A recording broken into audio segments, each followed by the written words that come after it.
Monsieur Louis.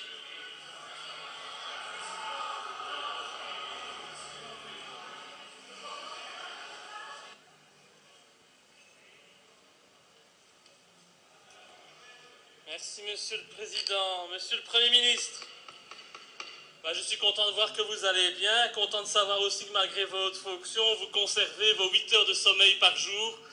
Comme vous l'avez indiqué lors de votre polémique quant à votre voyage à Chicago à l'OTAN, vous avez préféré prendre un vol commercial au lieu de vous joindre aux autres ministres qui, eux, ont utilisé l'avion de la Défense nationale. Alors, j'espère vraiment que vous avez payé ce billet de première classe de votre poche et que vous êtes en mesure de le prouver, bien entendu.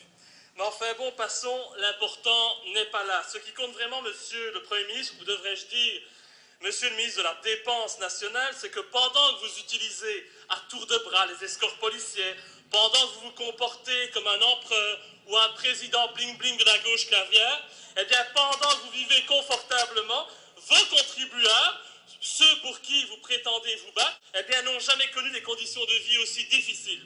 Le pouvoir d'achat s'écroule, et que faites-vous? Vous augmentez les taxes encore et encore. Alors vous êtes, Monsieur le Premier ministre, socialiste, à la tête d'un gouvernement complètement antisocial. Et jamais les Belges n'auront payé autant d'impôts que sous Di Rupo Ier. Alors je sais que le PS a toujours maintenu le peuple dans la pauvreté afin de conserver sa base électorale, mais en tant qu'élu de ce pays, je ne peux accepter de vous voir dilapider l'argent public alors que vous demandez toujours à la population de faire plus d'efforts. Vous avez ruiné la Wallonie, vous avez fait des Wallons des assistés, et vous êtes maintenant en train de transformer la moyenne en pauvre. Mais vous, Monsieur le Premier ministre, quels sont les efforts que vous faites au quotidien? Comptez-vous donc réduire vos dépenses? Si oui, lesquelles? Et que comptez-vous faire pour augmenter le pouvoir d'achat des Belges? Seule solution, selon moi, pour sortir de la crise. Et je remercie le Parti socialiste pour ses insultes.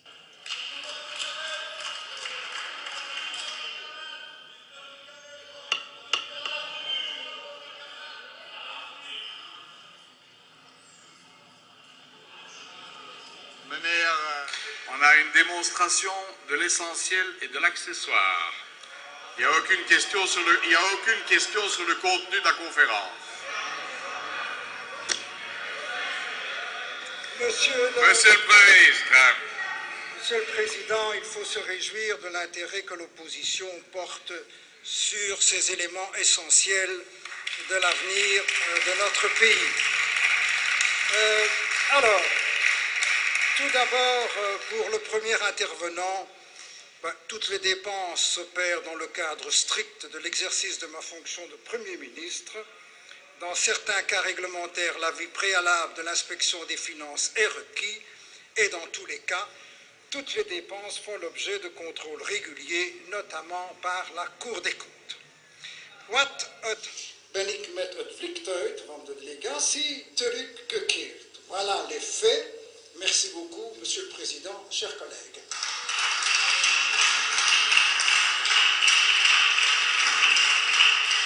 Monsieur Louis. Oui, Monsieur le Président, mais je pense que vous pouvez prendre ces éléments à la légère et faire un peu comme s'ils n'avaient aucune importance. Or, ils démontrent un fait très important, c'est la gestion des deniers publics par des autorités politiques.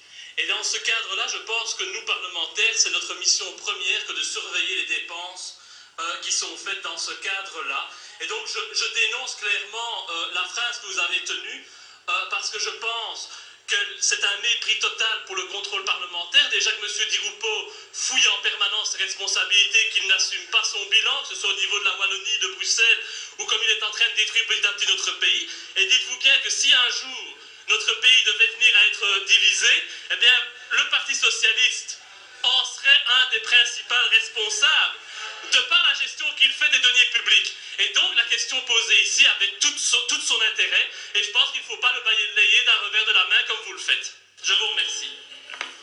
Meneer Waits.